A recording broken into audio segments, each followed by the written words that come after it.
say with some humble, I be honest, I agree. So they gon' see, yo. Pass the reefer, gotta smoke this. Promise me and bro, we cooking up the dope shit. This for those that thought for sure that you was overweight. Look at shorty more than ever, now we focus fish. And we only getting better, ready. Shit is crazy, every song we get double. Niggas second guessing, saying folk, this can't be you. Can't be out, fucking times I feel the same way too. Never did I fathom, I be writing shit like this. This shit crazy, man. I some that this ain't it, but when next it must be sick. Must be honest, been a minute since you heard some shit like this, yo. What's going on, y'all? What's up? What's going on, man? It's your dog, that boy Ren. We tune in to another episode. Good vibes only. You know what I'm saying? We got a dope show lined up for y'all today. Got my boy He's about to check in a minute. We got my shawty, my friend, one of the homies. You know what I'm saying? Folks been rocking with me for a minute. Come rock out the shows. Come show support. Susie. You know what I'm saying? Susie be rocking. She rocking in with the kids tonight too, so man, it's gonna be a dope show. As you see, I'm still settling in, getting myself together. Give me a moment. You know what I'm saying? Get right. Went a little behind time tonight, but it's cool. We're gonna have a good time tonight, man. Happy Memorial Day to everybody. All the vets out there, all the people that serve. You know what I'm saying? We've been overseas, fighting to protect the country, man. Thank y'all for y'all sacrifice, y'all efforts, everything y'all do. You know, first and foremost. Man. Appreciate you, my brother. Appreciate you, yeah, my brother. What's your name, man? Better have a good show, man. So give me a second. Saying one of my guests get locked in. Stay safe, brother. I will. All right. Thank you. Nah, thank you, bro. Thank you.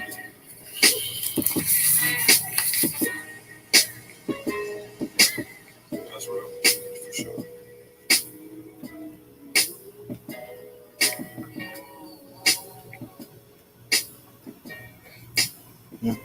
That right there, man, was my me and my partner Trends record. You know what I'm saying? Glorious off that DTM project coming soon. Y'all stay tuned for that. Yeah, man, we about to lock in, man. About to be a good show, man. Good vibes on. You know what I mean? We just enjoying some music real quick while we get in the zone.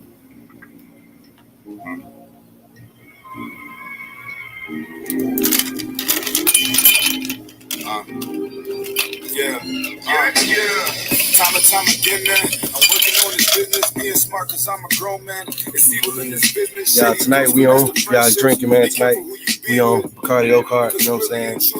Had to do the mainstream tonight. Spice rum. Never had it, man. Please check it out. Real dope. Real good. Great with ginger ale applesauce. I mean, apple juice. I swear that love be all the fakers. They want the trophy, but they don't want the dedication. Many nights I prayed, I felt like time was being wasted. Hard to take a compliment when niggas calling you the greatest. People see your pictures and you don't recognize the faces. Foreign bitches know you and you don't remember the conversations. To the sky, I'm asking God for confirmations. Need answers, being patient. I'm just trying to change the nation.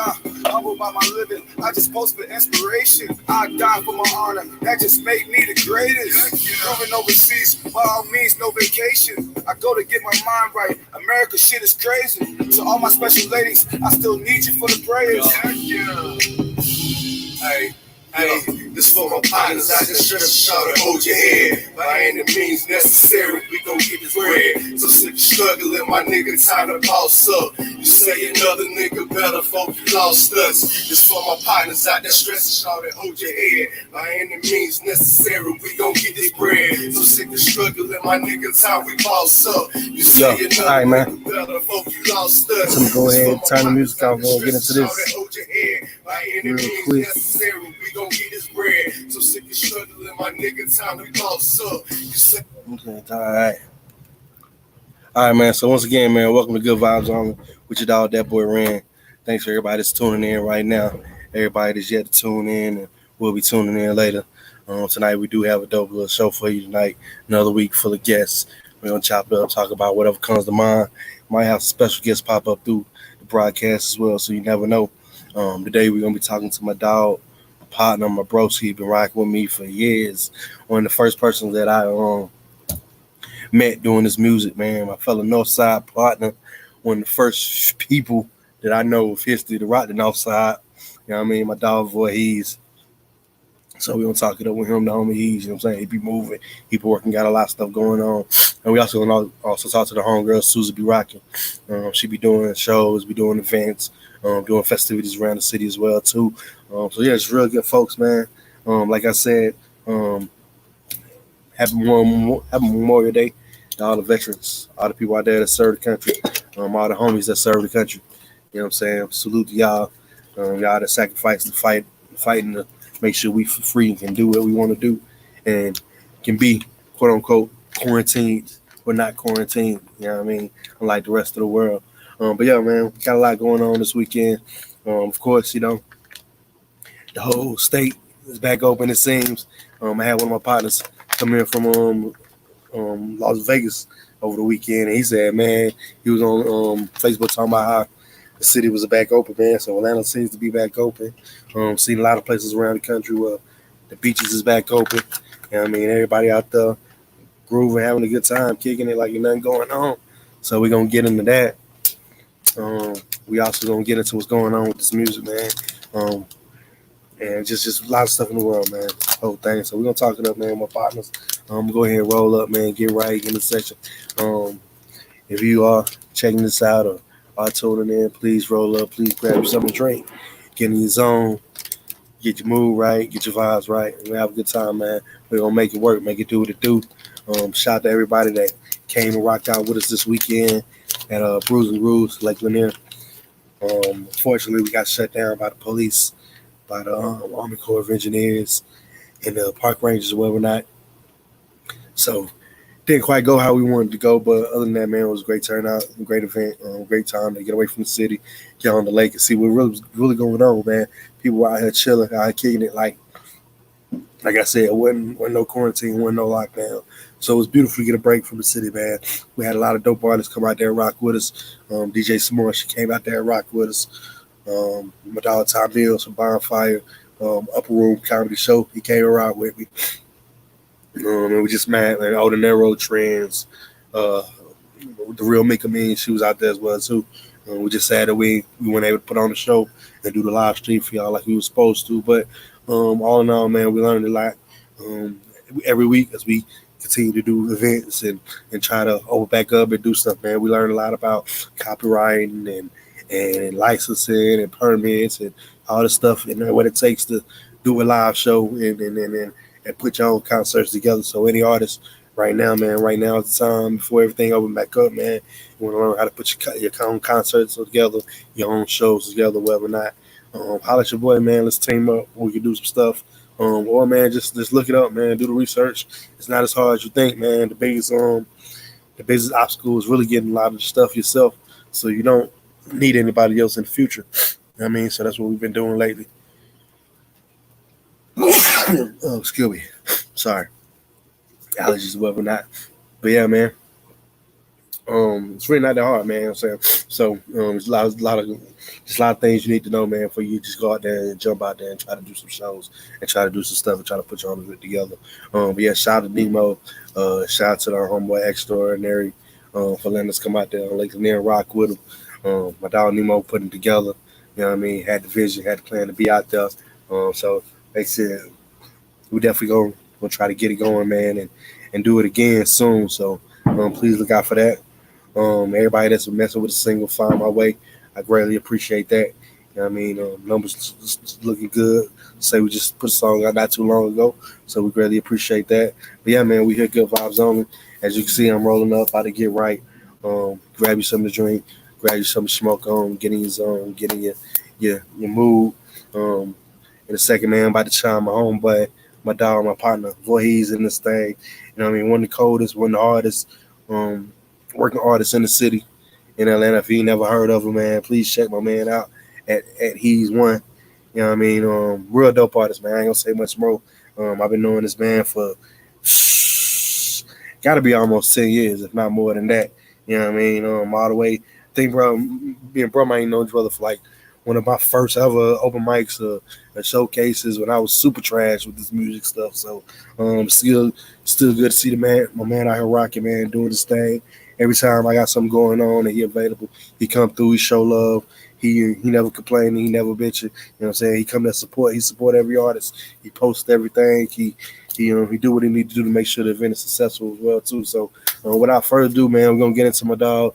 We're gonna tune in with my homeboy for he's time with me in real quick. Let's see what's going on.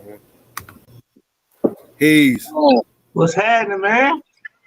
what's going on, bro? You good, man? Cool, man. Just you know what I'm saying, enjoying the time like I can, man. Hell yeah. What you up to, man? What's going on with you, bro? Shit, man. Just still gearing up for this for the launch of this single, that Can't Wait single. Okay. I just gotta trying to still get it clear. So what we're gonna have to end up doing is end up replaying it, taking that master out, just so to make it easier on the pub side. Because the pub side ain't the problem; it's the master side that's the problem because they can't get in contact with the person that sings the song. Okay. So that's a big problem. Wow. So if we eliminate the master, then that'll go ahead and eliminate all that problem. And shit, that'll put more pub back in my pocket. Hey, yeah. So ain't nothing wrong with that, bro. Ain't nothing wrong with that. Yeah. So that's all I'm working on. That's the main thing I'm working on now, man. I'm probably gonna end up re-releasing some of that shit that I had before. Working on new music. I'm getting into these melodies is what I'm getting into. I'm gonna be a motherfucking problem once I perfect this shit. Rapping. I can rap all goddamn day. No. I can rap with anybody. I don't give a fuck. No. But these melodies, it's funny you say that, bro. It's funny you say that, bro, because lately, more and more lately, especially on my hooks and stuff like that, I find myself coming up with a melody more than versus just like making a hook, like a regular hook. Like I say, bro, hold on, when you gonna start singing, dog? Like you starting to sing and trying to get a little, you know what I mean? Like, but it's crazy because people feeling them songs, you know what I'm saying, more right now. So that's what the people want. So, hey man, I feel you. I'm changing up my whole process. Typically, when I get it, I get to, I get like once I get the first, I work on the first line. Once I get the first line, then I go from there. Now I'm just when I put the beat on, just press record. I got a little tape record app on my phone. Okay. And I just start doing melodies. Okay. And shit, whatever melodies I come up with, whatever shit that I like, I keep that, put some words to it, and shit, go from there. I can dig you. That shit been turning out goddamn. That shit been turning out crazy. I ain't even gonna lie to you. That shit been turning out crazy. That song I got counted. I think I did count it like that. The song with Jay Reed. Yeah. I matter of fact, I wrote that on the way to shit. Media Matters. I know I was going to iLounge for something. I don't know what it was. I know I was going to iLounge. Okay. And I just pretty much freestyled that whole thing. Came up with melodies and shit. Okay, well let me just fill in the blanks. Yeah. And shit been working out, man. That's like I said, I can rap all day. Rapping ain't the problem. Just getting these melodies right. I'm gonna fuck these niggas up once I get these. I'm gonna fuck these niggas up once I get these melodies. I'm getting them. That was up. Don't think I ain't, nigga. I am. I can write. I can do all that other shit. I just want to be able to sing the shit I write. Typically, I write and get somebody else to sing that shit. But if I can sing it, man. Hey man, that's why. But look, I say my thing is I think my biggest thing is writing the singing part. Like you know what I'm saying, like thinking of the mind of a singer, of an R&B nigga. Like I ain't like actually get into that mind, that frame is been hard for me. But lately I've been getting into it. So we'll see. Yeah, I know I ain't never gonna be no goddamn no harmonizing, no goddamn Usher, goddamn. I ain't even attempt to do none of that shit because I don't fuck that up. You ain't gonna give us no Drake project? Man? No. I'm gonna give you his version of Drake. I'm gonna get as close to it as I can. I'm gonna get as close as I can, but outside of that, but hey, I got some R&B shit. I got some pop shit. I got all kind of shit that I'm working on. That was some of the shit I'm gonna keep. Some of the shit I'm gonna end up getting placements with. Yeah. But by the time I'm ready to drop my shit, I'm gonna have that shit perfected. So all that T-Pain, all that Future, all that Migos, I'm comfortable with all them niggas. I can get them niggas. I can't get Usher. I can't get goddamn Chris Brown. I can't do all that. I ain't even gonna play myself. I ain't even trying. But them other niggas, the rap niggas, I got y'all rap niggas. Hey, Mighty Rich, better watch out, bro. Hey, I got some for their ass. Hell yeah, baby, I got some for all them niggas. I got some. I can dig it, bro. So, man, while we here, man, you know what I mean? Since a lot of people don't know you like I know you, and I've known you as long as I've known you, man. So, tell the people a little bit about yourself, man. How long you've been doing what you do, and where it is you come from, bro, and all that I know already, but some of these folks might not know, man. Hey, Northside, know what I'm talking about? Gwinnett, Burkmar. Now, shit, I done lived all around the city, but shit for the since 93, 94. Okay. I've been in Gwinnett pretty much extensively. I lived everywhere but the west side and the south side. Wow. I done lived on the east side. I lived in Forest Park. I ain't never lived in like Jonesboro, none of that shit like that. Lived in Decatur, lived everywhere, but shit. Northside's home, man. That was up. But shit, I've been doing this shit. I first started. I used to be able to sing. Like back in 5th grade, 6th grade, I used to be able to sing. They used to have all the talent shows. We used to sing and shit like that. But once I hit puberty and my voice got deep, all that singing shit went out the goddamn window. Now I can sing it just baritone as fuck. But anyway, I had to figure that shit out after I couldn't sing. So I think I heard 2 short song Bayou song. It was a 2 short, MC Breed, Eric Sermon. It was like 96 or some shit like that. And I heard that record because Greg Street used to play that shit repeatedly because they used to be at the radio station all the time. Yeah. And that record made me want, okay, well, maybe I can start trying to rap. So I put a little rap together. This shit, I was trash, super trash. I thought the shit was fire. But every time I get the approval of a nigga from like New York or New Jersey or something like that, they let me know, nigga, that ain't it. But anyway, still kept going, playing with that shit. Me and my homeboy Fred, we put out a couple CDs back like around 2001, 2, somewhere around the 3, I don't know, somewhere around there. And we used to do a little Auburn Fest and shit like that. It kind of worked, kind of didn't. We had some singles here and there, but not really major popped off. First major record I had was, to me, major was a record called All Night Every Day. Okay. That was it was doing a rock and roll movement. We sampled the Kiss record. I wanna rock it. That was me. I had played that record. We did the record. One day, we ended up going to Club Crump back on the east side. Went to Club Crump. We was downtown.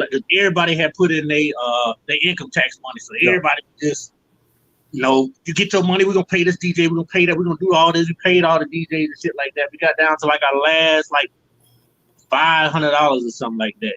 Anyway, we went in there, talked to DJ Will and DJ Liquid, and ended up talking them into playing the record. They played the record. TJ from TJ's DJs. Hey, TJ. V Rich and B.O.B., they was in the club. And me and my homeboy, he produced a record named Rick G. We was in the corner. I'm talking about, we told him specifically, okay, look, how you do it. Play Party Like a Rock Star. Play this immediately after Party Like a Rock Star, and it's going to go up. And they was like, okay, cool. So they played Party Like a Rock Star. Club went crazy. They played my record. Man, the motherfucking club went nuclear. You think they heard this record, motherfucking, this is the motherfucking #1 record in the world. Wow. I'm talking about the club went crazy. All of a sudden, I see TJ running. He was at the back of the club. TJ ran to the front of the club. I could see him. He ran to the DJ booth. He was talking to Liquid and Will, and I guess he was asking them who record it was. Because they were pointing over there to me, and then he came over there, introduced, hey, man, my name TJ from TJ's DJs, you know what I'm saying? Blah, blah, blah. Man, it's B.O.B., blah, blah, blah. You know what I'm saying? Who got that record spent for you? I was like, nobody. They're like, well, shit. How many times? Where else is the record playing at? Nowhere. Like this, I was like, this the first time they didn't play that record. He's like, hold on, this is the first time they played this record in this club. It's like, hell yeah. He's like, shit, man, I want to get B.O.B. on it. Blah blah blah. So we went outside, talked to Bob, ended up putting it together. Bob got on. I guess you could say it's the remix. Bob got on the remix, which became the official version, but I guess you could say remix. And then we ended up trying to work something out, but in the club at the same time with this dude named Jacob York. Yeah. Jacob York was a part of Entertainment. Okay. Was Biggie, he was Lil Kim manager, Cameron manager, part of everything, Bad Boy, all that shit like that. So he was in the club too. I had no idea, but he was in the club about 2 or 3 weeks later after that. Well, matter of fact, this was Memorial. Matter of fact, it was this time, 2007, it was Memorial Day weekend. Because that Friday was when we got it played. That Saturday, we talked to Will. That Saturday, Will played it right after. It went Party Like a Star, my record, and then Montana Mac, Do the Rock Man. And that was the order he played it. And then he played it that Friday, he played it that Saturday, and we played that Saturday, Sunday, and that Monday. And we was in rotation after that. Every time he played anything, he played those records in that order. Damn. And then Jacob came. He ended up. It's some more shit. I'm fast forwarding through. It's a whole long, drawn out story. I'm fast forwarding through. I was just telling my homegirl, like, she about to come in the minute. I was like, give me like a little minute, man. My man, he giving the whole history lesson right now. You know what I'm saying? But it's some good history. It's good history because, like, I've actually, like, it's funny you mentioned Bertmore. Like, I've actually known you since like summer school at Bertmore, I think, or like that. You know what I'm saying? And that's like way before even one of us was really rapping like that. You know what I'm saying? So the see, and I know throughout the scene, throughout the years, we were running each other and see each other. You know, so like to hear a lot of that story and how a lot of that came to be, because a lot of those same places and moves you were making, I might have been somewhere in the building doing something else or just kicking it, or like I always see you out, bro. So it's one of the real reasons I wanted to talk to you is because, like, man, you have been putting it down for a long time, and you truly put the definitions like that. A lot of the younger artists that's out here grinding and want to get into the game, man, and like the determination, hard work. Because this man he just said something about something in 2007. It's 2020, and my man's still going hard and strong. And like everywhere I'm at, I see this man close by. A lot of people that's making moves in the city, they make moves with this man, and they fuck with him. So it's good. That's good, man. Like, not to cut you off, but it's needed, bro. People need to hear this. Let them know it's not a sprint, bro. Hey, man. Anyway, out of that whole situation, I ended up getting Jacob called Craig Cowman, the CEO of Atlantic. 2 weeks later, we had a flight to New York. Stayed up in there, went all that shit. So I was in a process of, from that record, because I got with him. He told me, look, either I can give you the bread up front, and then you can work it on your own, or we can put the money into the record. So I was like, shit, put the money into the record. I can get the money. I ain't worried about that. I can always get some bread, but I need this record going. So he's just sitting there, just cutting checks, 3,000, 4,000, 500, 1,500, just talking about every DJ organization. The shit went crazy. And shit, I had meetings. Like I said, I got flown to Atlantic, had meetings with Jive, talks with Columbia, and talks with all kind of different record labels. The shit didn't end up working out. But anyway, from that one record, that let me know, okay, this shit is real. Shit can happen that fast. Yeah. This was from span of, I think, June. I think I met him in like somewhere around like June somewhere. Okay. And then he just made the phone call randomly in November, and 2 weeks later we was in New York. Oh, so from June to New York, I met with all those different record labels, had all this shit going. Shit was going around the city, but the thing is, I didn't know what to do with. We got the record in rotation. We got the record actually added to 107.9. All the DJs played it. I was cutting all the DJs, different versions, but I didn't know how to work a record. Yeah. So as opposed to really being in the streets, really being active, let people see my face, we was in the studio making more music. Yeah. We should have been out there, goddamn, shaking hands, goddamn, kissing babies, doing all that other shit. We did it, occasionally, but not to the point of how big that record was. Yeah. So I learned from that, had a record called Nouveau, racked up, kept going, man. And then I took some time off for a minute because nigga I was doing beats with, he started doing other shit. Another nigga I was working with, he stopped doing music for a minute, so it was just me. I had to learn how to make beats. I had to learn how to engineer. I had to learn how to do shit. And some of it was most majority of that shit what. But anyway, about 2016, I was like, okay, fuck it, I'm gonna go ahead and I'm really going ahead and make this shit real. And I focused on a project called Opulence. That was one of the best projects I put out ever. Bankroll was on that. A lot of records was on that shit. And I had a conversation with a dude named Nova, and my other dude, Nisha Beat, both off from Pittsburgh. In June of that year at God Is Dope. And Nova really broke the shit down into me because I wasn't doing no shows. I'm talking, I ain't did no shows, no performances, nothing. Like 4 years, man. Yeah. I ain't do shit.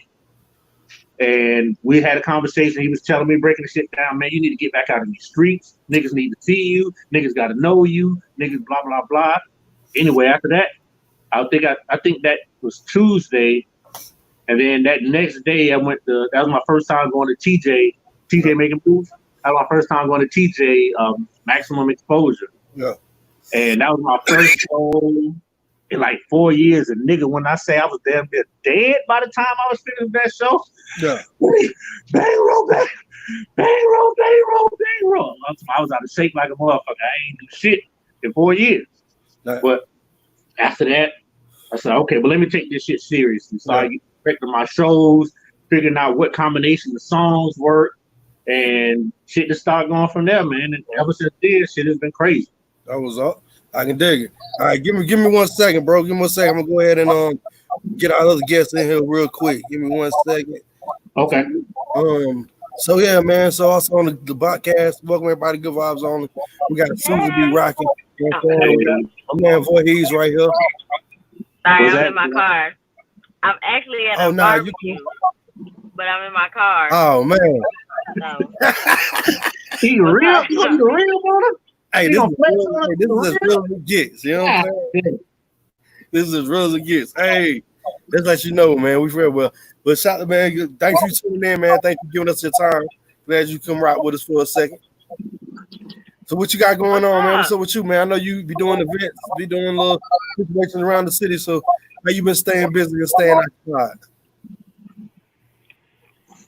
It ain't really been nothing cracking out on the streets. You know, everything been closed, so it ain't really much to do. And people want you to social distance and be in groups of 10 people and all this stuff. So it's hard to like have events and stuff and get people to come out because some people are like either they're super paranoid or like they don't think anybody's gonna be there, so they don't want to come.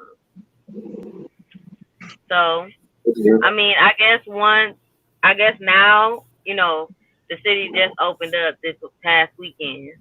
So I guess now maybe it might be a little bit more lucrative because people feel like because the government say you can go outside and they'll feel more comfortable. But I don't know. I've been seeing some clubs saying that they're taking people's temperatures at the door, and I heard some people say they're taking people's temperatures at the door and giving out masks at the door or making it mandatory to wear masks. So shit, I ain't seen not a nan picture with not a nan nigga with not a nan mask on. Man, I ain't seen every post I've seen. Ain't nobody had no mask on. The one person I seen with a mask on was Lil Bankhead. That was it. And he had a mask on. That was it. It was pool party. I done seen pictures of pool party. Ain't nobody have a mask on. It's man. So I mean, for y'all like me, we all artists and all people of the city. Like when did y'all okay to like when did y'all say okay? You know what? I'm out there doing what I need to do and I'm making moves. Have y'all already been doing that or just laying low? Shit, I'm probably gonna chill for like at least.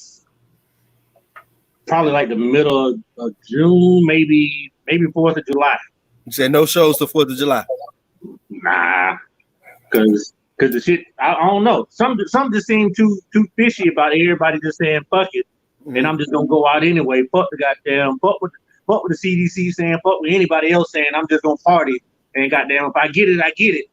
I can't live like that. So, but plus I don't want to be no crash dummy and go out there and goddamn be out there the first week, and then next time. Going to a pool party, it ain't that goddamn serious, man. I'm gonna try to chill at the house. Well, me personally, I haven't really been like, I've kind of been quarantined, but like I don't go around people I don't know. But like, I don't know. I feel like this is how I feel. Yeah, you know that.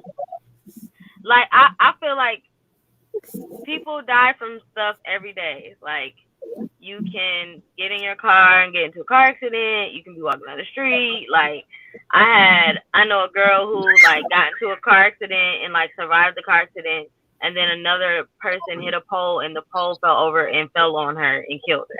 Like crazy shit like that happens to people. So like, yes, it's scary, and I understand. Like, no, I don't want to get sick.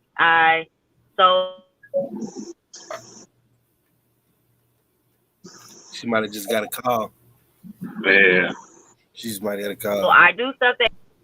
So you know what I'm saying. So it's like, it is what it is. Like if I want to go somewhere, if I want to go and do something, I'm gonna go and I'm gonna do that, and I'm gonna move how I want to move. And if other people don't feel that way, that's cool. You don't have to, you do how you deal with it is how you deal with it. I do spend a lot more time at home than I used to.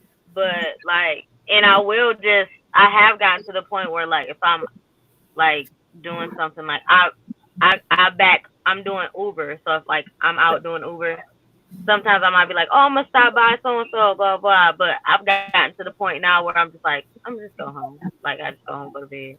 But I just feel like it is what it is. If it's gonna happen, it's gonna happen. If you get sick, it's crazy. It's crazy. I ask people this question. Like I think I've been doing this since 420. Like getting sick. Yeah. I said I've been doing this probably since 420 is the first weekend I did this, and every time I ask somebody the same question, I think everybody's kind of like middle of the road. Kind of like some people are like, nah, I'm not going out till like, you know what I'm saying, I know it's all over. Or some people like, well, I kind of been like staying to myself or with people I know. I think I'm kind of in the middle. It's kind of like, you know what I mean? Yeah, like it's something serious and it's something that you should think about. But at the same time, I'm like you as well. Like people die from 100 other things a day, except for that. You know what I'm saying? So you can't be stuck in the house and you can't be trapped in the house and like in fear of, oh, if I go outside, I'm gonna fall dead and stuff like that. Like some people making it. So it's crazy, man. Like I went to the outlets this weekend. They was open. I was like, man, let me just ride by and see if they open, see what's going on. And oddly enough, like it was crazy out there. Like I think Nike had like a long line, like you know what I'm saying. So people were definitely out. People are like it's gonna be a lot of changes when we go out. Like I think the biggest problem is gonna be like people don't like waiting in line, like especially in Atlanta. Right. Like, no one likes waiting in line in Atlanta. Everybody VIP. You know what I'm saying? Everybody think they VIP, and that's gonna be the problem because now niggas gotta wait in line and niggas gotta be patient and like, you know what I'm saying? Like, and I can see somebody now get into a fight because somebody tried to jump them going into the polo store at the outlet or something like that, something crazy. All right. You know what I mean? It's gonna be a problem. Especially if I've been waiting about 30, 45 minutes and you just walk your happy ass up, it's gonna be a problem. It's gonna be a problem. Right. Mm-hmm. So Susie, you from Atlanta? No, I'm from Michigan. You from Michigan? How long you been in Atlanta? Like 3.5 years. 3.5 years? Okay. All right, you been here. I know it's totally off subject. Y'all forgive me. Like I just be thinking of random shit. Like I don't be having no script and nothing like that. I just think about what I think about and it come to mind. So I ask questions. Voorhees, you been here your whole life. I was born in Clearwater. Okay. And I've been here since first grade, second grade. Okay. So pretty much my whole life. But I was born in Clearwater, in Tampa, Florida. Okay, cool. So have any of y'all I was watching this documentary on HBO. Have any of y'all ever heard of the Wayne Williams situation, the Atlanta murders and stuff? What? I mean, I heard of it once I got I can't hear got you. older. Wayne Williams. Have you ever heard of the Atlanta child murders? Are you talking about the Atlanta child murders? Yes. Had you heard of that before you got here, or before or while you was here? No, that's all. That was way. I did. I'm an adult, and I heard about that. I didn't know about it. Now, granted, I have a thing for a thing for like serial killers.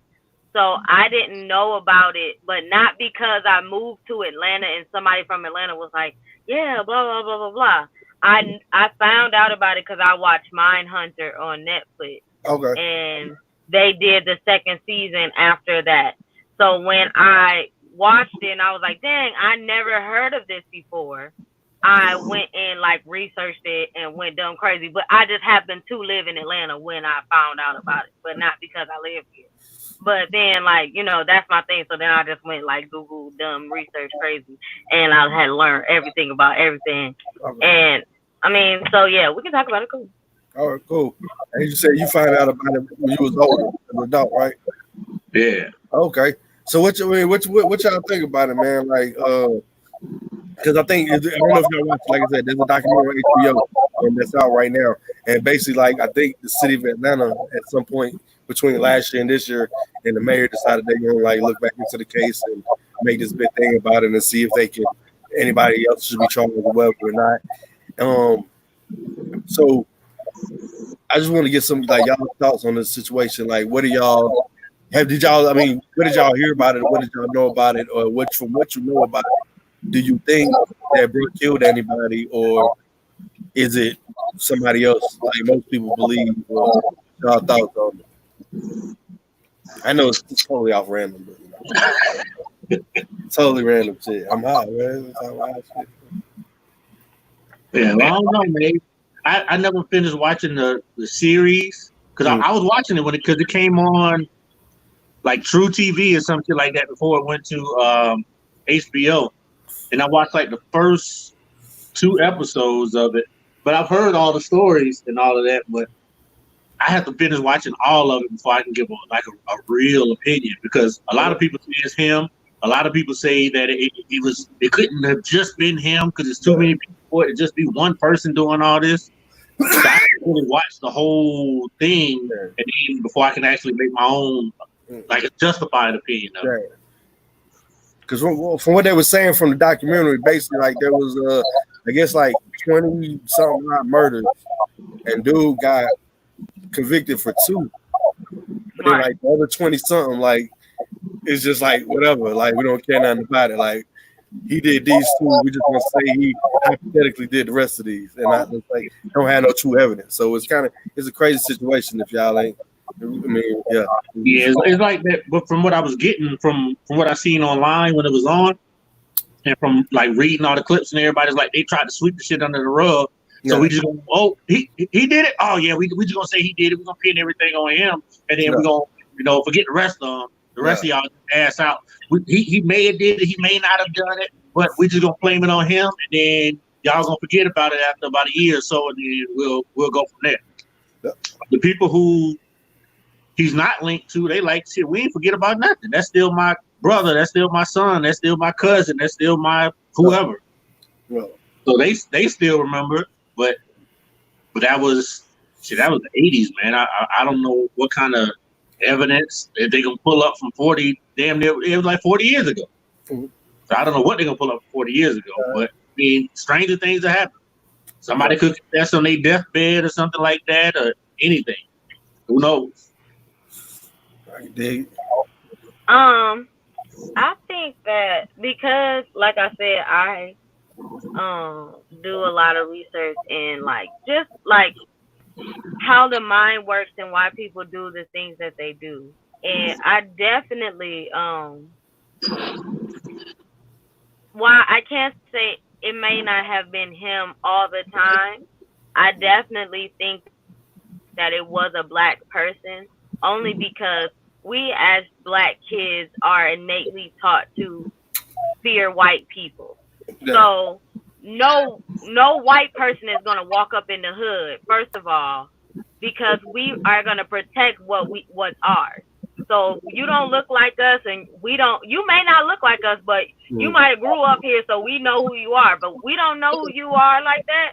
We ain't. Who is this man? We not going with you, like, you know what I'm saying. So I definitely believe it was somebody. It was a black male, somebody who could talk. You know, a little boy, a little black boy, like somebody in the hood or whatever, that could talk. You know, a little white boy. Hey, come on, let's go make some money real quick, and he just hopped in the car, because back then people were a little bit more friendly than now, because stuff like that wasn't common, and people wasn't like expecting that to be happening, especially not in the hood.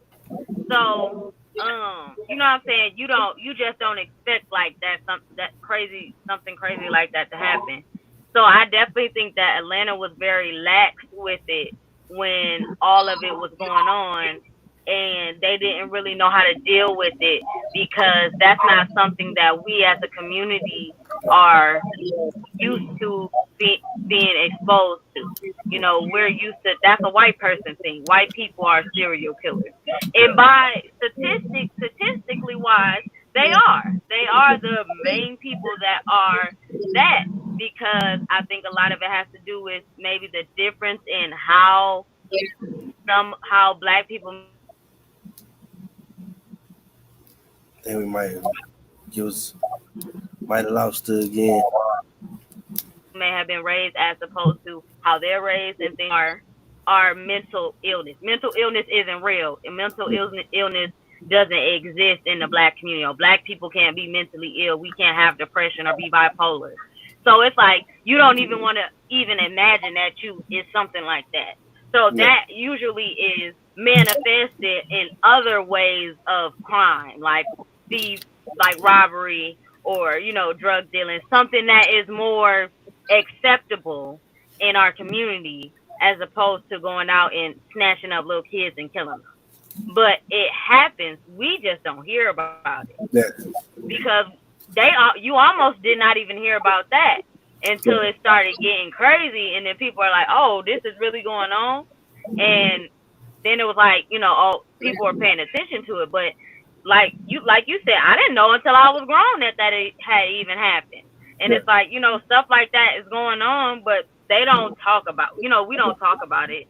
And that's what we're trained to do, is to not talk about it. And I think that was the crazy thing. That was the crazy thing that made me bring it up, because me and my lady were having a conversation about it, and we were asking other people about it. And it's like, for something like that, so crazy to happen in Atlanta, with all the history that you hear about Atlanta, like, it's a lot of people who've never heard of it, or like don't know anything about it. You know what I'm saying? And this man is still, like, literally still, if he wasn't to do it, he wasn't the person that did it, he's still sitting in jail. You know what I'm saying? And it's just crazy. It's something that I don't know. I think it just feels like something that it's part of the culture, it's part of the history, it's part of it. Because at that time, that's when Atlanta was starting to, like, really blow and really take up, and they were trying to keep that under the cover, man. So it was crazy, man. Like, I just want y'all thoughts on it, man. What y'all listening to right now, man? Like, music wise, besides yourself, hopefully shit. Listen to that Future. Okay. That Gunna. Man, she made a face when you said that Future. Man. Let me see that Future, Gunna, and just a whole bunch of just random singles that I heard over the past few weeks or so. Every time I hear something that I like, whether it's pop, whether it's whatever, I go ahead and go to Apple Music and go ahead and see if I can find that shit and download that shit. Right. So anything that I like that catch my ear, man, I try to listen to that shit. Okay. What about you? I tried the Future. I ain't gonna lie. I tried the Future, but we're gonna get in the hub. Her thoughts, and then we're gonna get back to that. Yeah, I'm over it.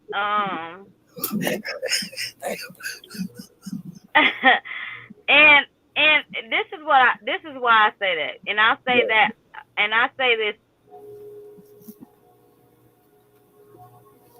to a large amount of celebrity status or fame, we become complacent. We know that I am who I am, and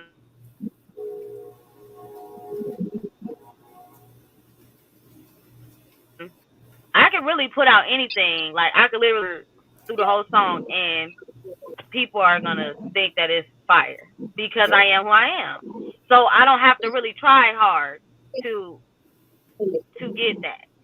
And but you do have some artists that even though they know that, they still give you more and give you what you expect from them.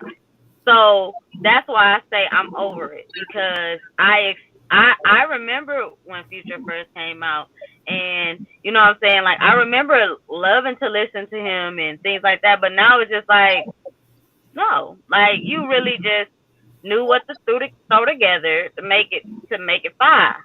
Like you knew that people were gonna fuck with it, so they just gonna fuck with it. And it's just like if you like it, you like it. And it's some songs on there that's cool, but I ain't gonna lie, like I was riding, I tried to give it a chance, and I think I got to like song 3 or 4, and I was like, all right, I'm cool, and I got turned from there. You know what I'm saying? And I mean that's not like no disrespect to people. Like I mean I got much respect for the man. You know what I'm saying, and what he do. But I mean musically, I've never been like the biggest fan in the first place, so I wasn't expecting like nothing more than what I got from the project. So right. I do respect it. I respect the fact that he's been able to maintain this long and stay around this long because that's probably one of the people at first I thought wasn't gonna make it as long, but he did. So but yeah, I mean I can definitely see where there's some room for growth, like you know what I mean. But I mean, shit, I listen to a lot. Ain't no reason for him to grow. He got ain't no reason because it's like trapping, man. Like he got his clientele. Like he got a formula. I'm gonna do this formula, and what I know on every Future album is gonna be at least 3, 4, maybe 4 or 5 of them that are gonna fuck with. The rest of them is cool, but it's gonna be 4 or 5 of them that I'm gonna add it to a new. Cause I got a Future playlist. I'm gonna add those to the Future playlist, and we're gonna rock out. And the other ones we just gonna keep those to the side. Cause I think I listened to songs 1 through 10, and then I went back and I started with one of my friends, and I listened to the rest of it. And like I said, some of them was hit, some of them was missing, some of them you done heard before. It's the same formula, same topics, same beats, same producers, same style. He just switch up the flows every now and then, but it's the same topic, the same song. He just know how to make it sound. It's like that thirsty nigga that always make that post late at night, like, what you doing, what everybody doing, where y'all at? Yeah. It's like, he do it because it works. Like, he does it because he continues to do it. Like, even though there's people at home like, man, I wish this nigga stop posting this goddamn shit. There is chicks somewhere that is falling for that shit every time that nigga posts that shit, and that's why he do it. And that's what Future is. That's why he sell 185,000 records. So he can freestyle. If I freestyle, every time I freestyle, I sell 200,000 records. How would you'd be double fuck to switch that up. Man, fuck switching that up. Every time I come out, I got a #1 record, I'm selling 200,000. Exactly. I'd be a dumb motherfucker to switch that up. Why?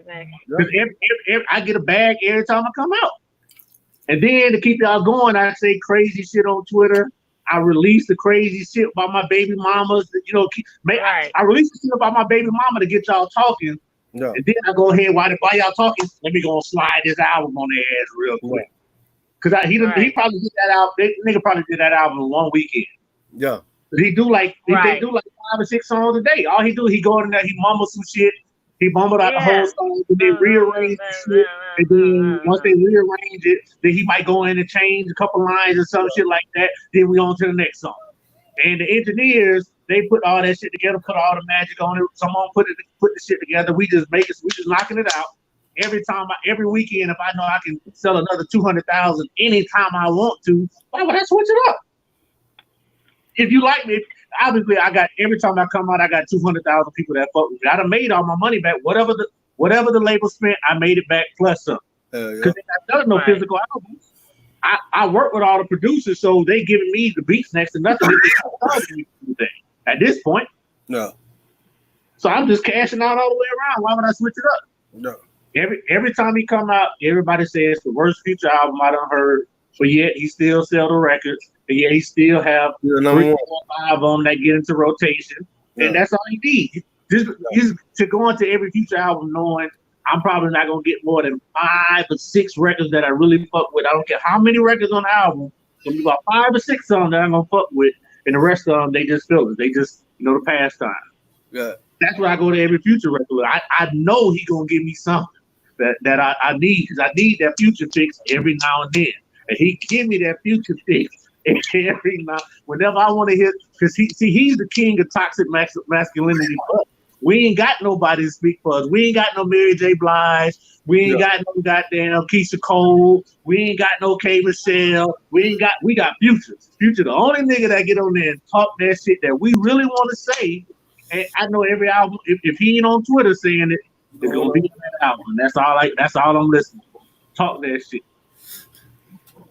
But I listen to a lot of R&B. Okay. And lately, I really like Chris Brown's Indigo album. His album, that album is his damn thing. That's what I heard. I don't listen to it. It's just so many. So many songs. There's like 50 songs on the album, ain't it?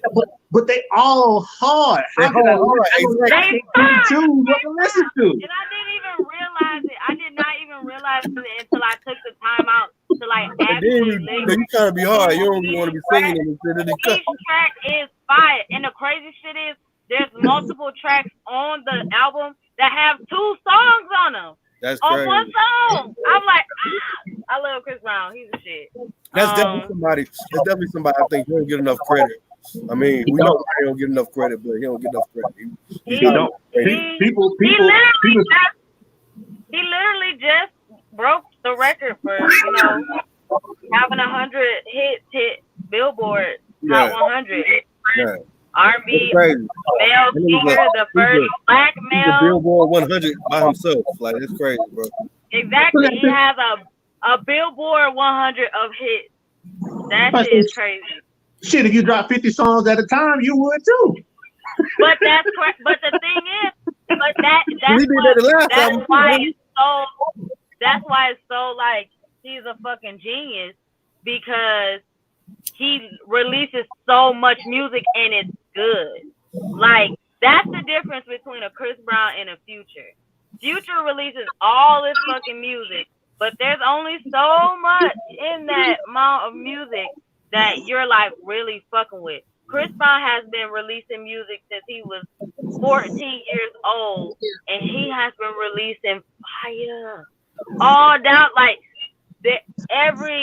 even Graffiti, which wasn't like his best album, still has hits on it. So it's just like you have to respect the man for giving you quantity and quality. Everybody can't do that. So but the difference between Future and Chris Brown is everybody's giving Chris Brown their best records. Chris Brown gets the records already done, and he just goes in and sings them and puts his own twist on them.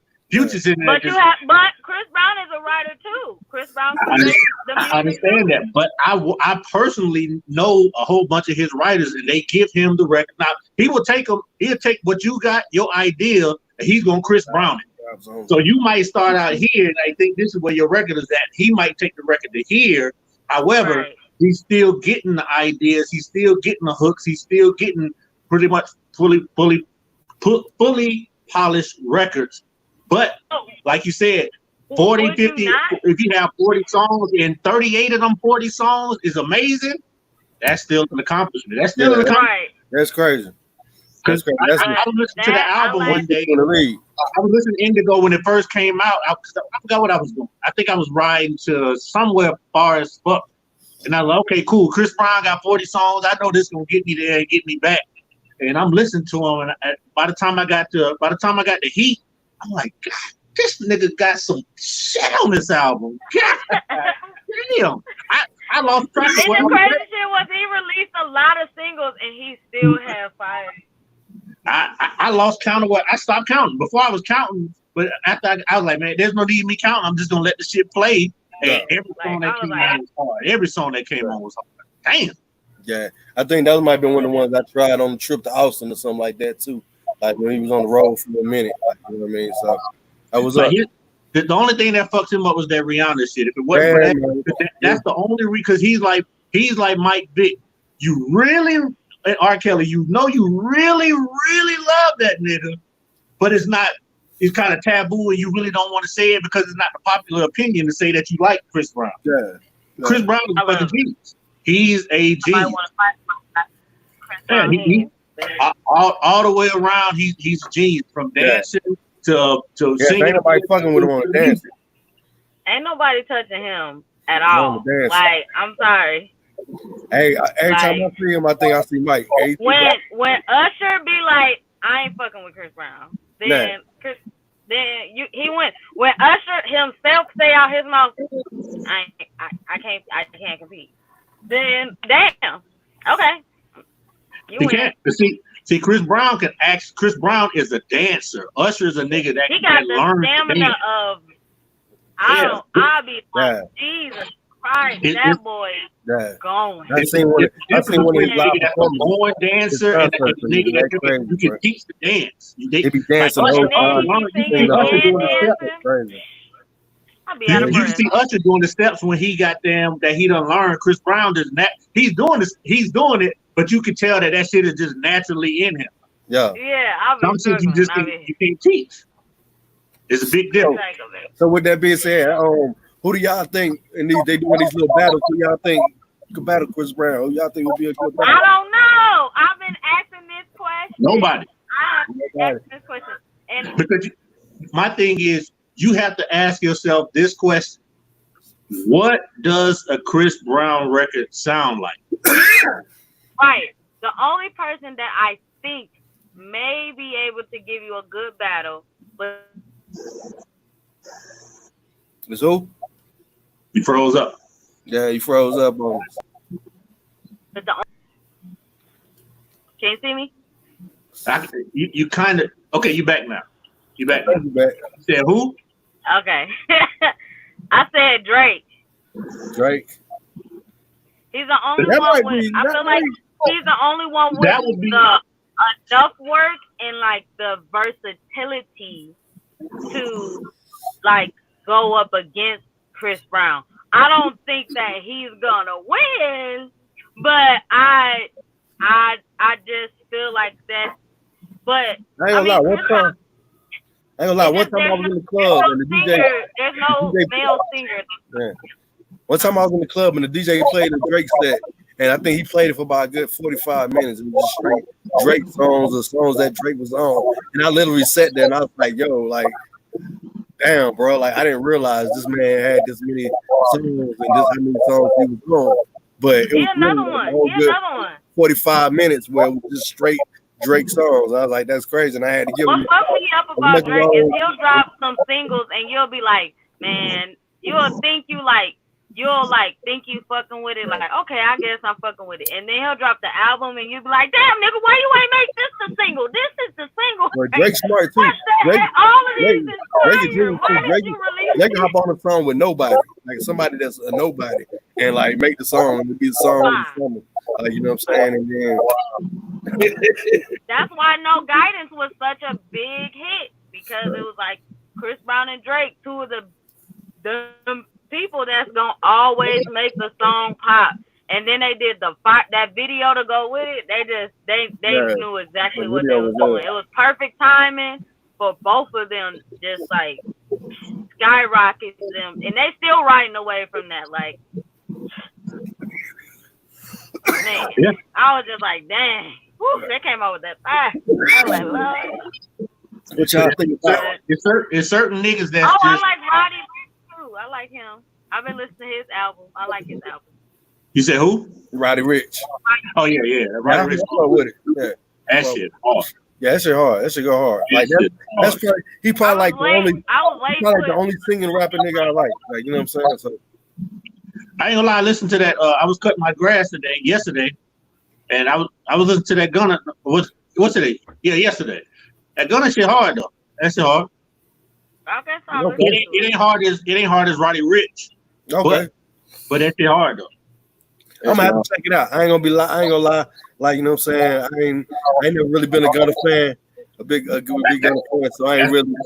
That's the first Gunna project. That's the first Gunna project I ever listened to. Okay. I listened to the singles, and I think I listened to I listened to some of the Gunna Baby album. I ain't listened to the whole thing. Yeah, like so I couldn't get through the whole thing. Like I liked Baby on it, but I didn't really like him on it. Like so I was like, you know what I mean? Like little baby going hard. Like the last that project, Baby album, I was definitely like thoroughly surprised. Like I ain't gonna lie, I was thoroughly impressed. Like, you know what I'm saying? Like that Baby album. Hard. Now Baby on the low, Baby been killing shit. Yeah. All his features and shit. Yeah. That nigga and that's crazy. the thing. But that to be his real first like studio album. That's crazy. That he got this many hits. It was like so long. Like he really been on like a 3-4 year run, and it's crazy. Like, you know what I'm saying? So like I definitely gotta support that. Like, man, that album go hard. Like I can't even front. And then he came back with the deluxe redrop with 7 more songs, which was like it was genius. So I mean, you gotta respect that. Shit, I like that. I like that Uzi album. That Uzi album was hard too. But you gotta get into it. And you gotta like Uzi. I like that song at Thirsty though. Yeah. 21 Savage. But like this album, he actually tried to rap on that first album, and then that deluxe one when he came back with the second album, that was more that's to satisfy the Uzi fans. The first album was just to show niggas that hey, I'm from Philly and I can rap. I got bars. I'm gonna mix these bars in the mix of the other shit that I got going on. Then the deluxe album was more so, okay, these are the niggas who actually want to hear Uzi. You want a new Uzi album? Here go the whole new Uzi album.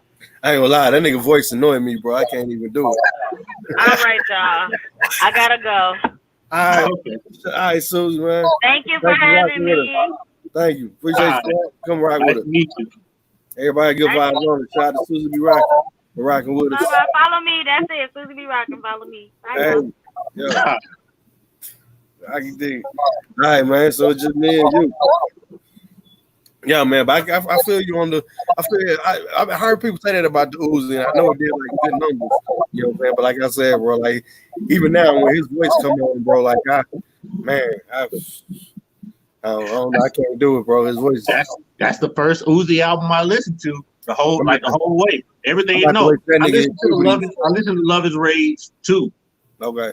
And that was cool. I like majority of those records, but I really fuck with this new record. I really fuck with both sides. Like I like the second album more. Like that. I just went up in my price. That shit's hard.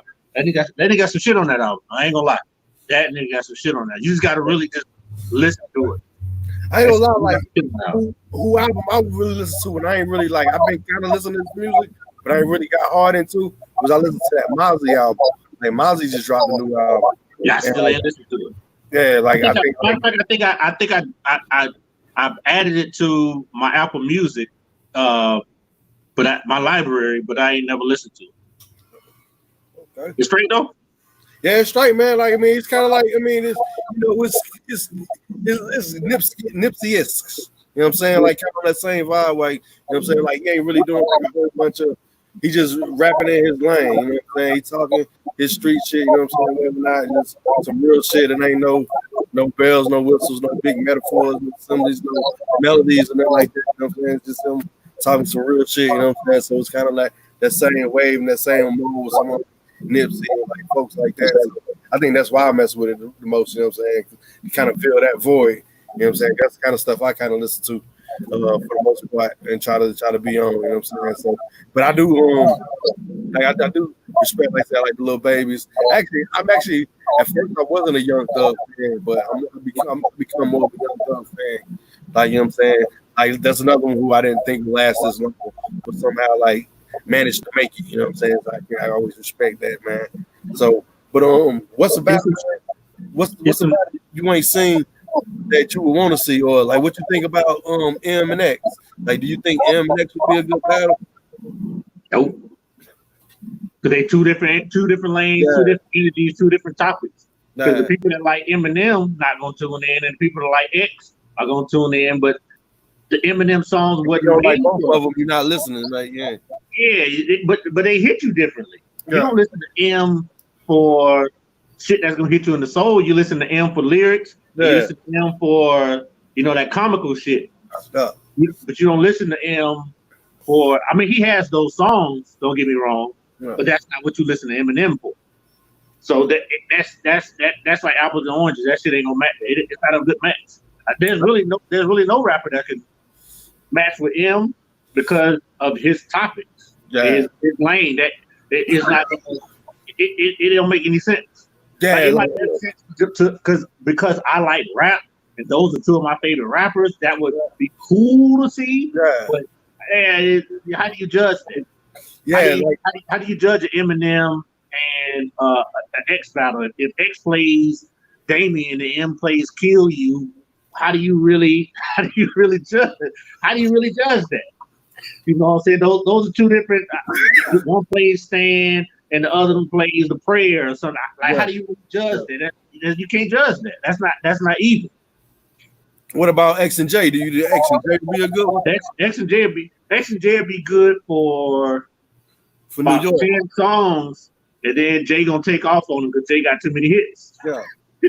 So, now if it was just 10 songs, that can go either way. That depends on who you like, and that depends on the sequence of songs they got.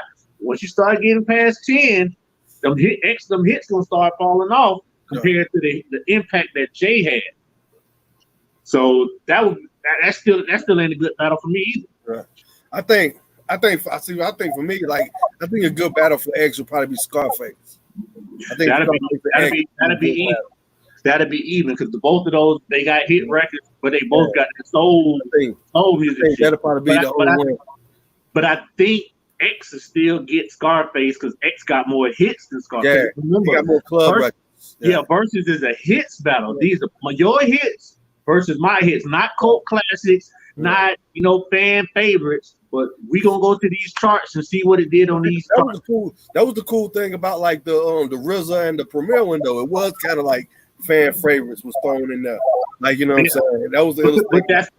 But that's what you would expect because they do have hit records. However, that's more of they're more underground producers. Like I knew RZA majority, like Manny Fresh is gonna be majority of Cash Money. Yeah. I knew RZA was gonna be majority of Wu-Tang because that's the majority of people that he produced. But I knew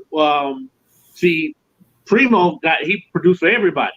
Yeah. Well, RZA was more so on it's so many niggas in Wu-Tang. There's no need for me to produce.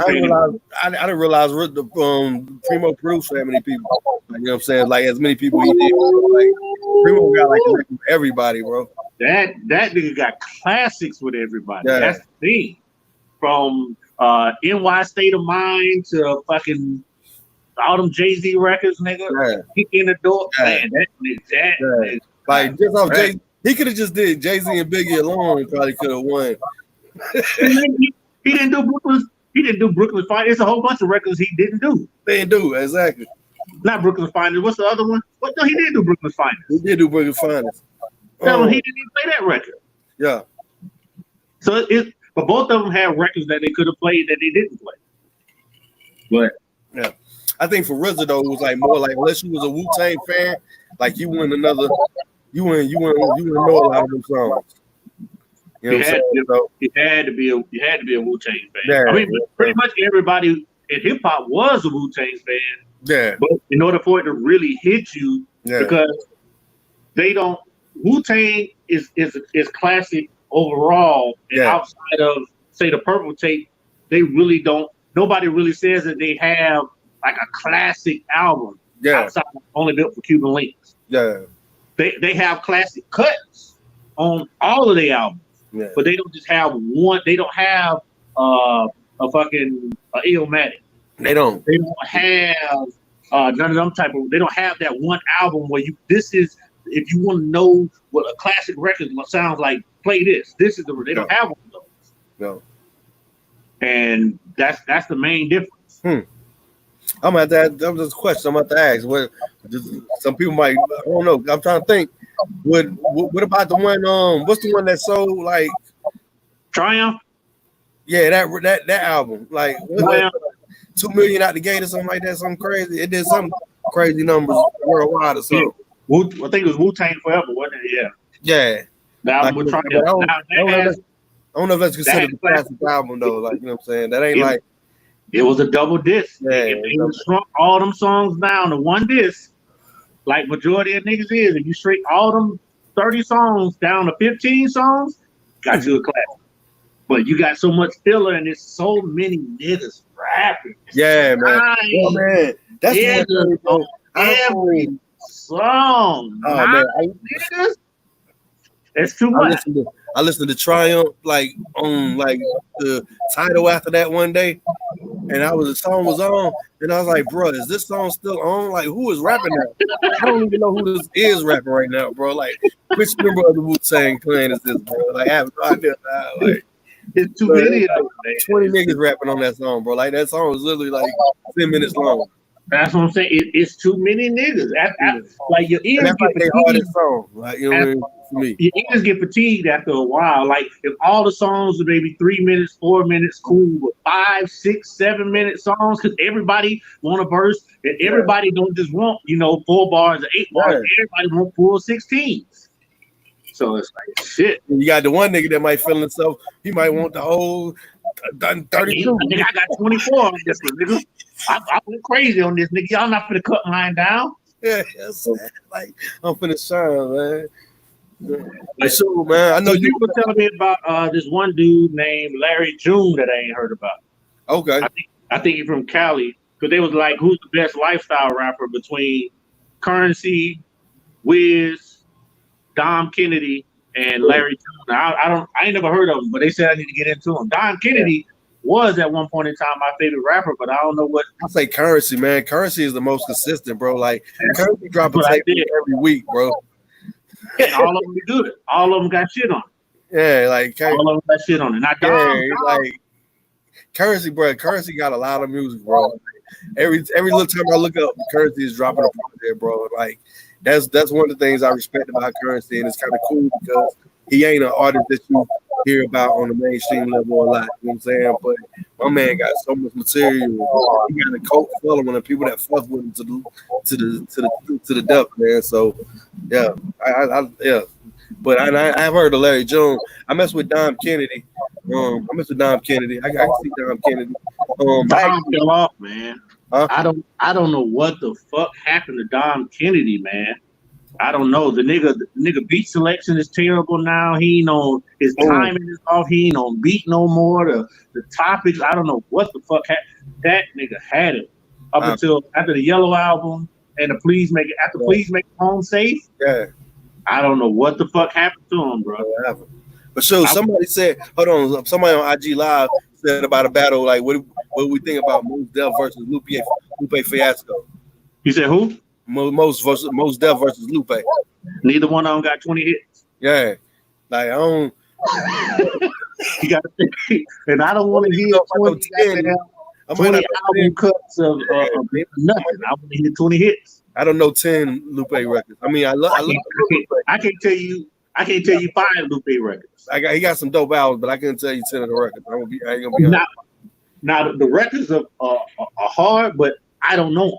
Yeah. Like the last one I had was it had a white cover on it. It had some crazy name. I think it started with a D or something like that. That album was hard. Nigga can rap his ass off. Both of them can rap his ass off. Nah, Lupe is a chick, rap. Yeah.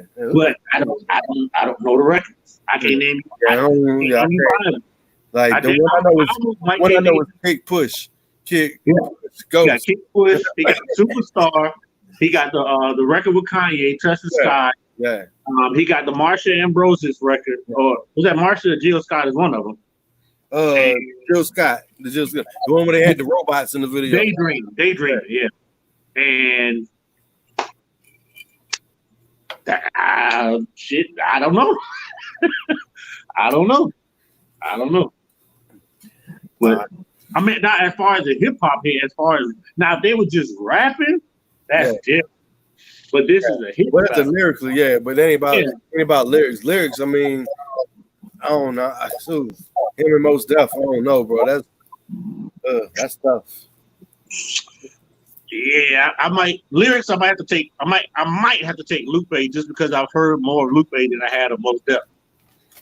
Yeah, I might have to. Yeah, I think Lupe might get him. Like it might go to like 7 rounds, but Lupe might eventually get him. You know what I'm saying? Yeah. It's gonna be a good battle. But shoot, man, we're gonna totally get off subject right now, man. I know you a big sports fan, like I'm a big sports fan, and you a Atlanta and Georgia, everything. Atlanta and Georgia, everything like I am, bro. Matt Ryan, what you think, bro? He ain't got no arm, bro. He ain't got no arm. If Matt Ryan would say Aaron Rodgers or Drew Brees, and he had their accuracy and their arm, Julio Jones would be the greatest wide receiver in the history. He'd break every fucking record that they got. He would break every record. But you got to think about it. Every time they call a play for Julio, and it's a deep play, Julio has to stop. He has to figure out if I'm being overthrown and nobody's going to catch it, or if I'm being underthrown and I got to go back and try to catch it or try to play safety and stop them from catching the ball. He can never get the ball. He rarely, unless it's a slant, he's not getting the ball in stride. See Antonio Brown, Juju, Michael Thomas, they know if I'm running whatever it is, when I turn to go like this, the ball is right where it's supposed to be at. Yeah. I keep it, get in stride, I'm going. That's why Julio don't score no touchdowns. Yeah. Because he rarely gets the ball in stride. Yeah. Especially on plays over 20 yards. Now maybe 10 yards he can get in stride because it really ain't that far.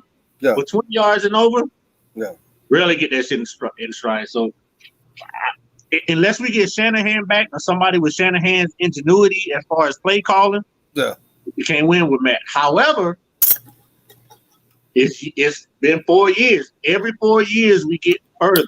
We get one step further. Remember in 2012, we made it to the NFC Championship, and they was that Roddy White hold from making it to the Super Bowl. The 49ers win. Yeah. 4 years ago, we went to the Super Bowl and we was up, but we fucked it off. And shit it's 4 years again. It's 2020. We might get that one step further. Yeah. We made it from the NFC Championship to almost winning the Super Bowl. Now maybe it's time we win the Super Bowl. Yeah. I mean, I don't see it with Dirk Cutter because he don't run the ball enough. However, Todd Gurley is the piece that we've been missing. We're a end zone to a 20-yard line team. We'll fuck you up from the end zone to the 20-yard line. Ain't shit you can do to stop us. But when they get in the 20-yard line and it's in the red zone and we need to punch it in or we got to draw up some kind of crazy scheme play to get somebody open, shit ain't gonna work. Well, we got to have a running game because Matt Ryan, although he's not mobile, he's very good in a play action system. Like you said, and you know what I'm saying. So, but you gotta have a threat. You gotta have a threat. Think about it. Last year, in the last 2 years, we ain't had no running game, and the nigga damn near put up 4,500 yards, for almost 5,000 yards in both seasons. Yeah, we ain't had no running game. Yeah, but we don't necessarily have a running game now. However, we have when we get to the end zone, we got a motherfucker that's gonna put the ball in the end zone. I know I had Todd Gurley last year in fantasy football. And he ain't do shit all year, but when he got down to the touchdown, he scored 20. He scored them touchdowns. Yeah. And that's what Atlanta's been missing. Yeah. Ever since the Super Bowl season where Freeman went crazy before he signed that contract. Yeah. That was the last time we actually had a red zone threat. After that, remember, year after that, he was trash. And then year after that, he got injured. And then last year, he was back, but he didn't do shit. Oh man, last year, man, after Bro picked him up, man, that game when Bro picked him up, his legs was dangling it up. He was dangling. Oh man, I'm like, Freeman done, dog. Like talking about that was the Rams game. I think Aaron Donald, we picked him up, his legs kicking like a toddler. I was like, yo, like you pick your son up. I was like, sit that man down, man. He over, bro. It ain't gonna be the same for him no more, bro. Nope. When that nigga legs start kicking like a toddler, I was like, oh shit. But they can't do that with Gurley. Yeah. And if we get half of the Gurley that he was in 2018, bruh. Well, I think with him being at home, man, might, you know what I'm saying, might help out. You know what I'm saying? It is hopefully being in Atlanta ain't got to him. You know how it go when niggas come back to Atlanta when they ain't been here in a minute. They spending their money and want to be at the strip club and everything. But Yeah. hopefully he can't do that now because the city shut down. So hopefully, I hope so, man. Cause shit, when Future went out to LA for that second album, and he was trash, and he came back home and gave us fucking Monster and March Madness, Big Nights and all them other albums. So shit, hopefully nigga come back home and have one of them runs. He signed for 1 year, so this is a proven year. All we need him to do is fucking nigga get 900 yards and running and maybe 600-700 yards catching with fucking 20-something touchdowns. You open it up for everybody else. Cause we know we ain't got to worry about Julio. We know we ain't got to worry about Calvin Ridley. We gonna worry about Hayden Hurst because he's taking Austin Hooper's spot. But this is a proven year for him too. Because he was the first round draft pick and he was third string last year on the Ravens. So he got some shit to prove too. So him, Dante Fowler everybody got some shit to prove. And hopefully they prove it this year. And fucking Dirk Cutter called the right plays at the right time and don't be running them same bullshit ass fucking 2015 plays that he been running. And shit would be straight. So you now that schedule. We got a brutal ass schedule. We got the hardest schedule in the NFL. Plus, we got to play Brady twice. Now we got to play Breeze twice. We got to play fucking the Panthers twice, and then we got all the Packers game and all. It's a whole bunch. We got a crazy ass schedule. The Brady twice gonna be a problem, bro, because Tampa Bay already give us problems every year. Like we could be 14-0 and Tampa Bay and the Saints gonna give us a problem every year. Like, you know what I'm saying? So because Tampa's gonna win one of them games. See, they main thing is they've always had the defense. They've always had the wide receivers. They just never had the running game. And we know Jameis gonna cough it up by 3 or 4 times a game. They not coughing it up no 3 or 4 times a game for Brady. That's not gonna happen. Not gonna happen. One thing Tom Brady ain't gonna do, he's not gonna lose you the game. He might not win you the game, but he's not gonna lose you the game. So I don't know. That's at least 2 losses right there. Because I figure we can get them once. Yeah. And I know the Saints, we can get them once. If we either get them here or we'll get them there. We're going to get the Saints, one of them, at least one of them. Yeah. And the same thing with the Panthers. Panthers is rebuilding. I don't know what I don't know them. But they done got rid of everybody that was on their team. So their whole identity is gone. So I don't know what. I don't know. It can go either way. Pick up Cam? Huh? You think we should pick up Cam? Yeah. Why not? But the thing is, that's going to cause the turmoil with the fans. The niggas going to want the first time Matt Ryan fuck up. Hey, man, put Cam in. Hey, man, what the fuck? Why we got Cam just sitting on the bench, man? Fuck that shit, man. Fuck that crap. That's exactly what they're going to say. So that's going to cause inner turmoil. But I'd rather have him than have Matt Schaub just in case some bullshit happens. Because he's an MVP. He's a proven winner. Plus, this will be a proven year for him too. So if some shit did happen to Matt Ryan, we straight. We got a linebacker back there playing quarterback. Yeah, I think it's rare that because he like to overthrow motherfuckers. He gonna really have to throw that ball high as fuck to outthrow Julio Jones. One thing he do got a cannon, so he can throw it deep. He might overthrow you, but he can throw it deep.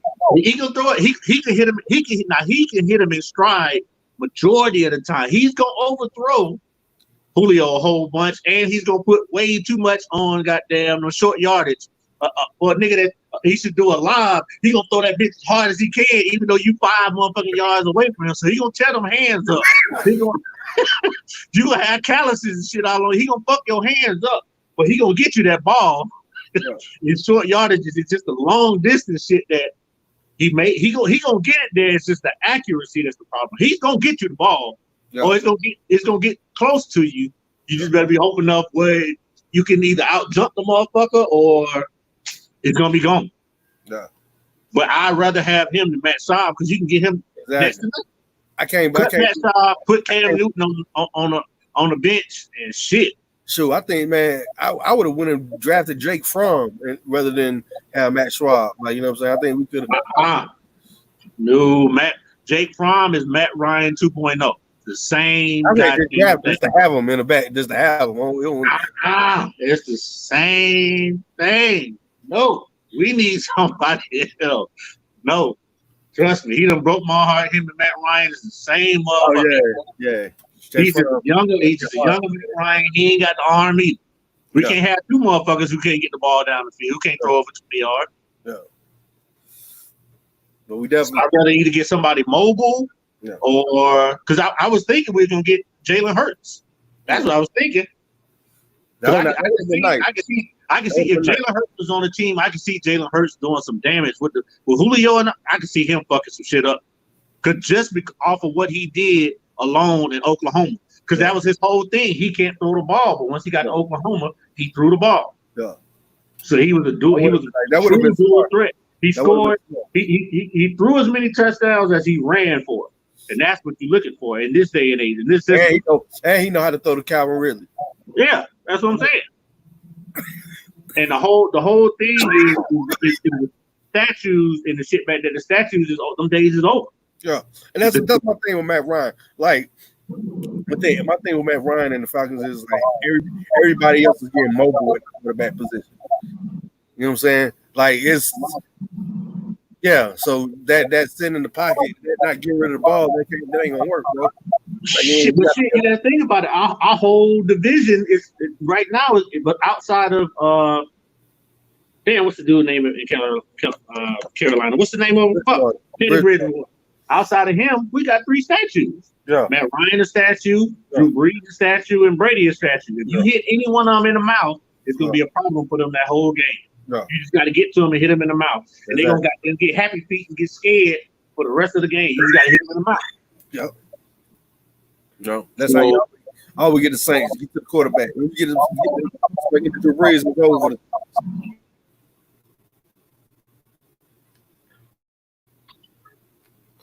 So yeah, we about to wrap it up in a couple minutes, man. We almost done. But yeah, man. So do you think you say we got a football season? Yeah, man, them motherfuckers going full steam ahead. They don't give a fuck about none of that shit. Nigga, however they gonna get that money. They don't give a fuck about none of that. They got too much shit going on. Now I'm hurt because basketball, like at this point in time, I be heavily invested in basketball. I watched basketball season during a year. Oh yeah. But not it's the playoffs right here. But not it's really, like the final stretch. Because it's 82 motherfucking. That's too many fucking games. So I watch the games that matter. But as soon as the playoffs start, I know every night there's gonna be 3 games, and that's how I get caught up. And by the time it reaches this time, which is usually around playoff time, I mean about like Eastern Conference Finals time, I'll be all the way in. At this point, I watch all the games. I watch all the games. All 3 games every night up until they get around to this point in time. There's like 4 teams left. The finals would start this weekend, I think. Yeah, finals usually start in June. Whatever the first week of June is when the finals usually start. So right now we either know who we are, they're being like game 6 or game 7 or some shit like. So with the speaking of that, so we talking about basketball with the NBA season, what you think they do? They should just go straight to the playoffs, or should they get? That's what they would do, but it's gonna. I don't know because you done took all this time off and then to try to come back in and you're gonna have to play yourself back into shape and it's gonna be sloppy basketball. It's gonna be like watching October basketball all over again. It's gonna be sloppy, motherfuckers gonna be missing easy shit. But I mean they gotta crown a winner at some point in time. Yeah. So I assume sometime this month they're gonna crank that shit back up and just go straight to the playoffs. Whatever your record was, wherever your standing was, when the shit shut down, that's what the fuck you at now. So if you're one of the teams that needed, I need 1 or 2 more games to go ahead and get into the playoffs. Well, no, what they should do is what they should do is like college. You know how college got for the NCAA tournament. You got the 16th and the 15th and 16th thing. They play that little bullshit game like before the tournament really starts. Like and one of those teams. Those 2 teams make it to the so 8 and 9 play each other for 1 game. And you gotta try to play your way in type game. Yeah, like that for 8 and 9. That's it. I think that like a 3 games, a 5 game series for whoever's 8 and 9. Like you know what I'm saying? You play your way in and go from there. I see something like that. 3 game series. You can't, man. But yeah, I mean, I think I watch ESPN every day. All plans is to get it going. I think they're talking about having it at Disney World in Vegas. Yeah, I've seen it. So yeah, I've seen it. So I mean, they'll probably end up doing it. Yeah. Either this, if not this month, definitely by next month. Yeah. But football, I would be devastated if they didn't have no motherfucking football. Oh yeah, I can kind of live without basketball. Yeah. Like watching basketball, I can kind of live without the Braves. Yeah. You can kind of live without United, but the Falcons, oh no, I talk too much shit for us to not have the Falcons. Exactly. Even the Hawks, like the Hawks, man. I mean, we knew they weren't going to the playoffs, so we ain't worried about it. Like, I mean, get the season over with. Like, you know what I'm saying? Y'all need to get in camp the whole summer and play with each other till next year. Hell yeah. But without no football, hey man, there's gonna be a problem. I don't know what the fuck I do. That's when shit gonna hit the fan. If there's no football, that's when niggas really gonna start going to play. It's gonna be a riot somewhere. Yeah. It's gonna be a riot. I might be a riot. Yeah. I'm too heavily invested in that and fantasy football. It's too much football. Yeah, every year for me not to be involved. I can't do it. Me and my girl was watching we was watching the game they had on ESPN tonight with Vic and versus the Chargers.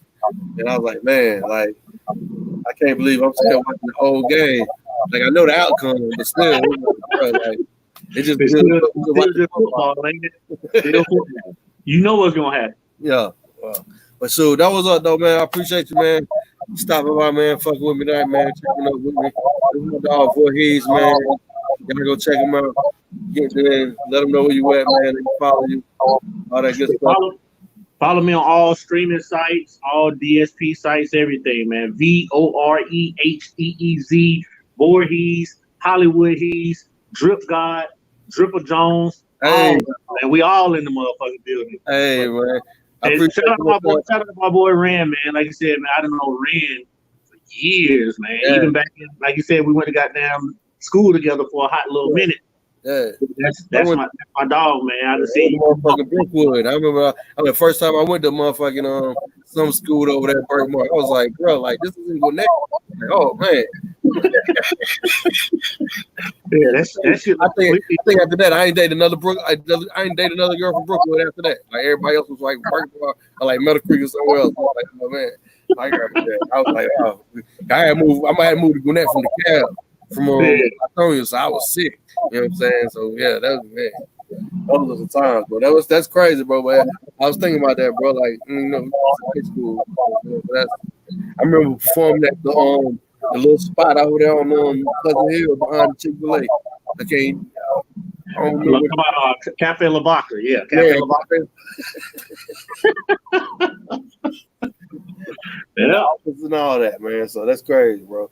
But yeah, man, that's my dog, man. One of the brothers in music, man. We appreciate everybody. Good vibes on the podcast, man.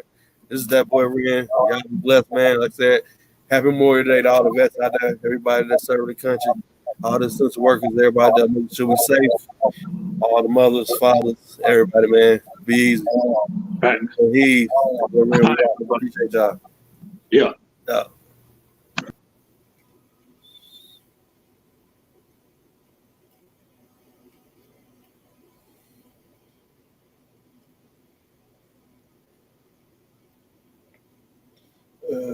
That's it, man. We out. That boy Ren, Good Vibes Only podcast. Tune in next Monday. Like I said, every week we chop it up. Special guests, by whatever come to mind. You know what I mean? Shout out my homeboy William Churchill. We'll see. Checking in. Shout out JC Walker. Shout out Anastasia. Shout out everybody else, man, in this thing. Shout out King Cut. Everybody else that tuned in. Mr. Southern Cal, shout out to you. Thank y'all. Appreciate it.